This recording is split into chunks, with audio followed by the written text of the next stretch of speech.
Kõigepealt soovin kõikidele emadele, vanaematele, vanavanaematele ja kõikidele emadele, kes palvetavad Jumala õnnistusi.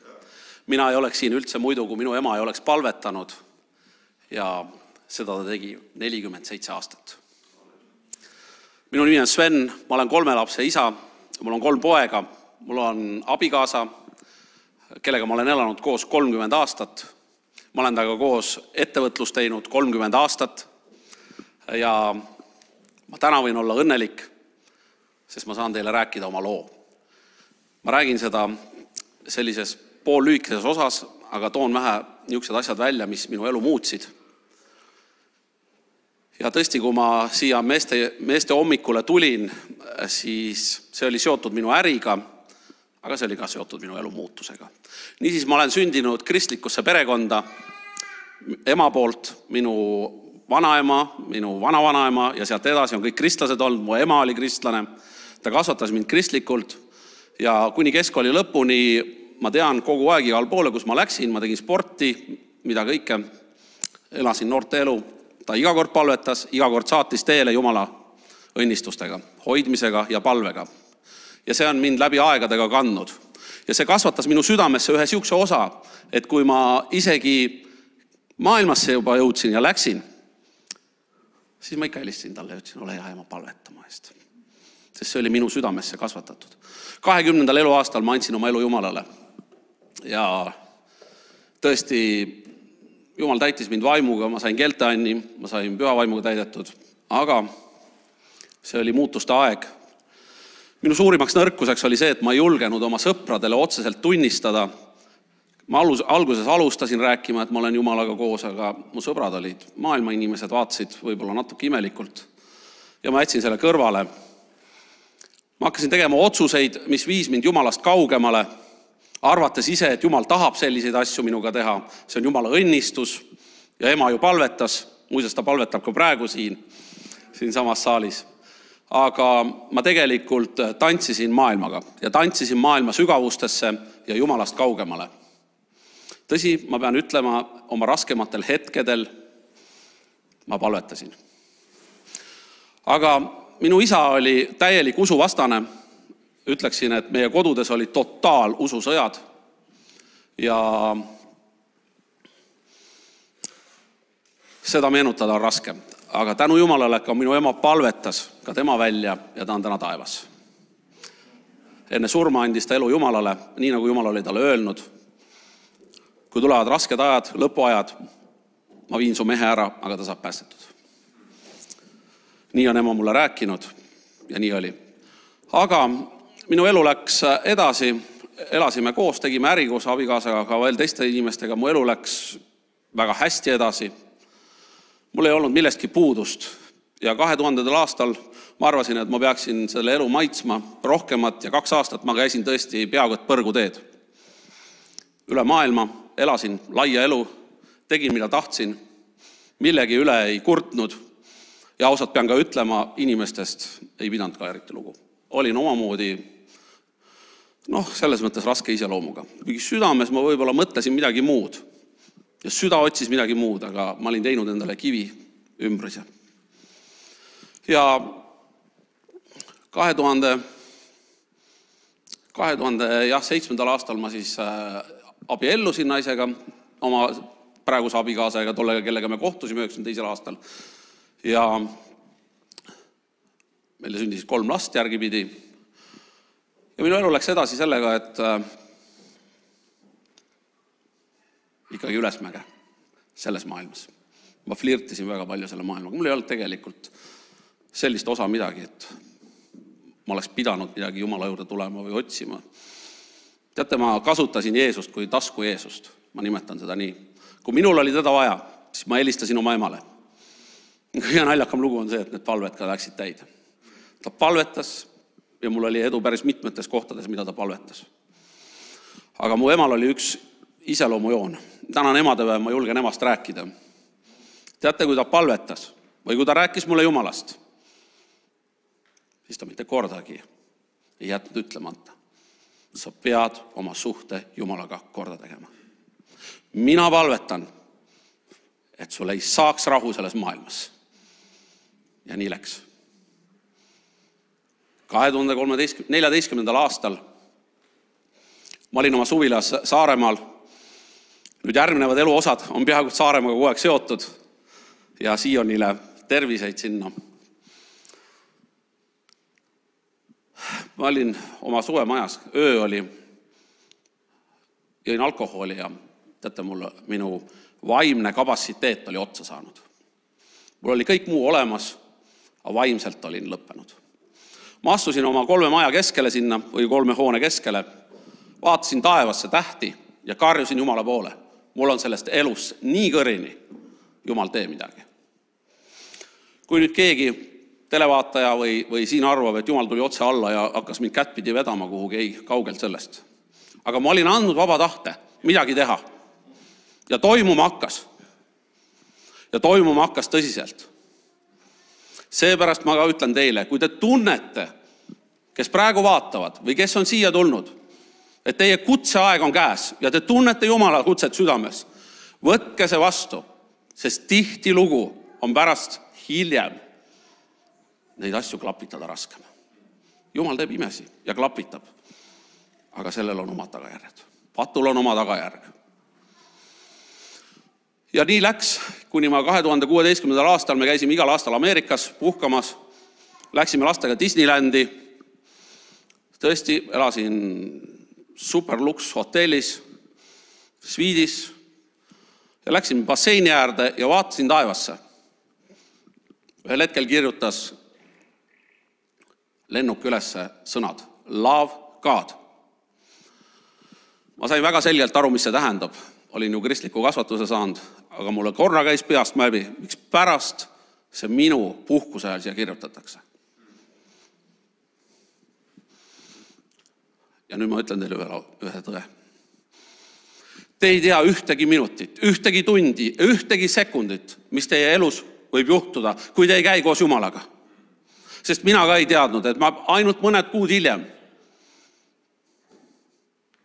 olen reanimatsioonis ja mu süda jääb seisma.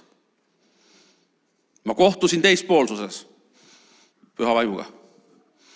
Mulle näidati seda, kuhu lähevad need, kes ei võta otsust vastu siin. Ja mulle näidati seda osa, kus ma veel seisin. Ma olin selles kuristiku ääre peal, mida Luuka 16:26 kirjeldab. Sealt ei saa siiat poole tulla ja siit ei saa sinna poole minna. Mulle näidati seda. Ja teate, mis seal puudus? Seal puudus arm. Seal ei olnud enam seda, et saaks paluda. Kui täna meie ümber on siin kristlasi, kui sa ei ole kristlane, siis su ümber on inimesi, kes võivad rääkida sulle Jumala armust, siis seal oli see lõppenud. Ja sealt ei saanud tagasi. Ma tulin tagasi ja kui te nüüd jälle arvate, et ma kohe muutsin, ei, ma ei muutnud. Juhtus veel üks asi. Veel kord sain reanimatsiooni. Ja jälle Saaremaal. Need kõik kord on Saaremaal olnud. Aga Jumalal oli ikkagi plaan minu kange iseloomuga. Ja ma olen täiesti veendunud, et need olid ema palved. Ja siis täpselt 4 aastat tagasi ma tellisin Hiinast konteineri kaupa. Ma olen 2005. aastast hiinlastega äri ajanud ja ma ei teadnud, et selle konteineri tellimisega muutub mu elu. Juulikuus, kui konteiner pidi hakkama tulema, sõitsin jälle Saaremaale ja sain aru, et häkkerid olid Hiina tehastesse sisse muukinud ja ma olin suhelnud häkkeritega ja me kandsime raha valedele kontodele. Kogu selle konteineri raha. Mina võtsin oma tasku Jeesuse välja, helistasin emale. Ütlesin, ema, ole hea, palveta. Nüüd on tõsi taga.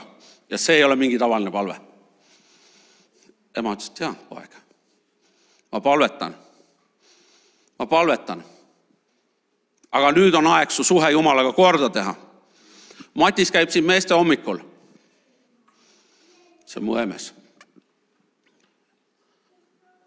Helista talle.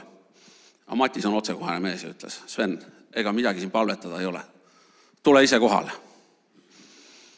Ja ma tulin siia kohale. Ja teate, kui need mehed, need samad palvemehed siin, kes siin olid, panid mulle käed peale. Ja kui pastor Veiko palvetas, siis mind tabas meeletu rahu. Ma tundsin, et ma olen koju jõudnud. Minu ring sai täis 27 aastat mööda maailma liikumist. Ja Veiko ütles sõnad. Ma ei tea, aga see asi saab lahendatud imelisel viisil. See häkkerite petetud raha. Hiinlased hakkasid mind süüdistama, et ma olen ise selle välja mõelnud, tahtnud raha varastada. Aga teate, kui ma sain siin rahumajja, hakkasid kõik asjad muutuma.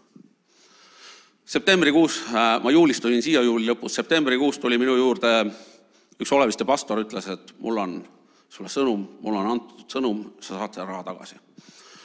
Teate, kui ma sellest hakkasin siin meestele rääkima, siis väga paljud ärimehed. Siin on ka mehi, on kristlased ärimehi, kes vaatasid mulle sellise näoga otsa ja mõtlesid, et see tore.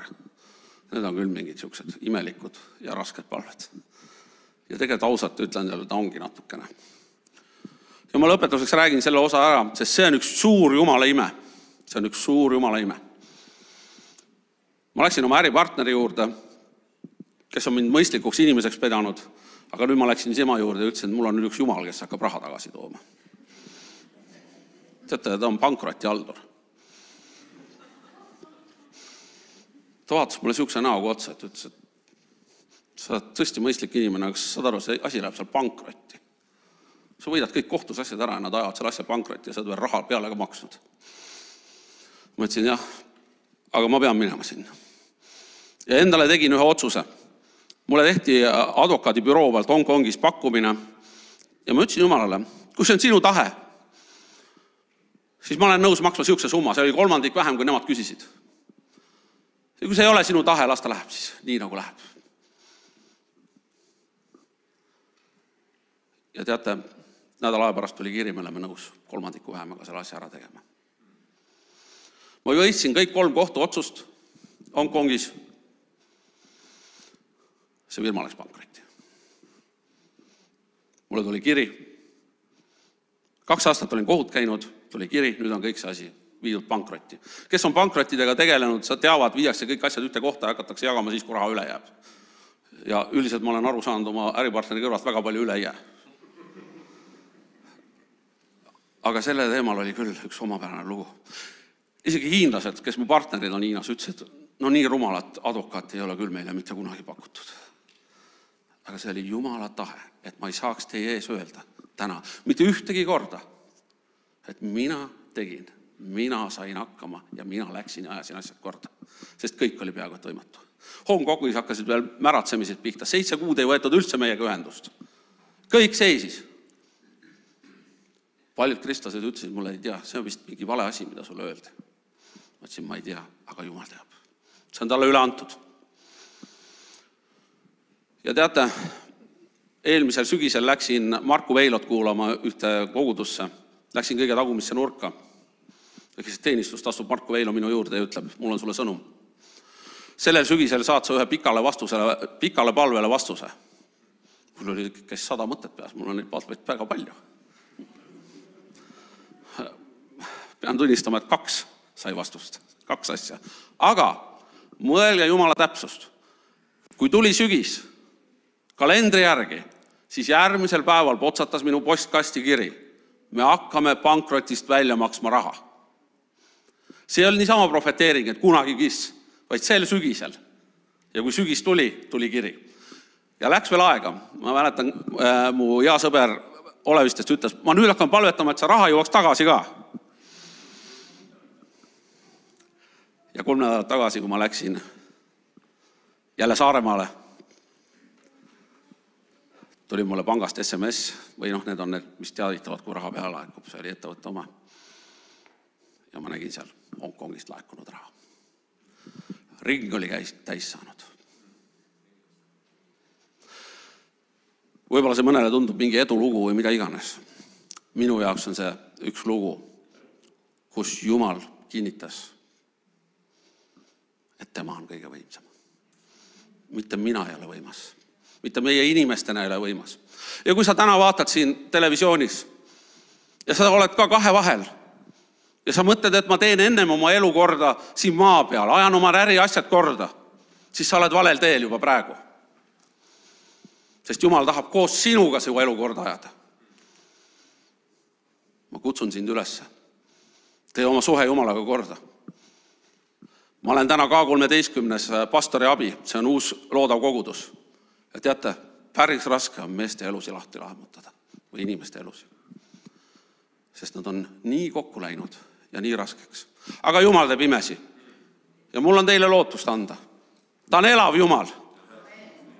Ja ta teeb imesi, ta päästab inimesi ja ta annab igavese elu, nii nagu ta on andnud meile tõotuse. Olge õnnistatud. Amen.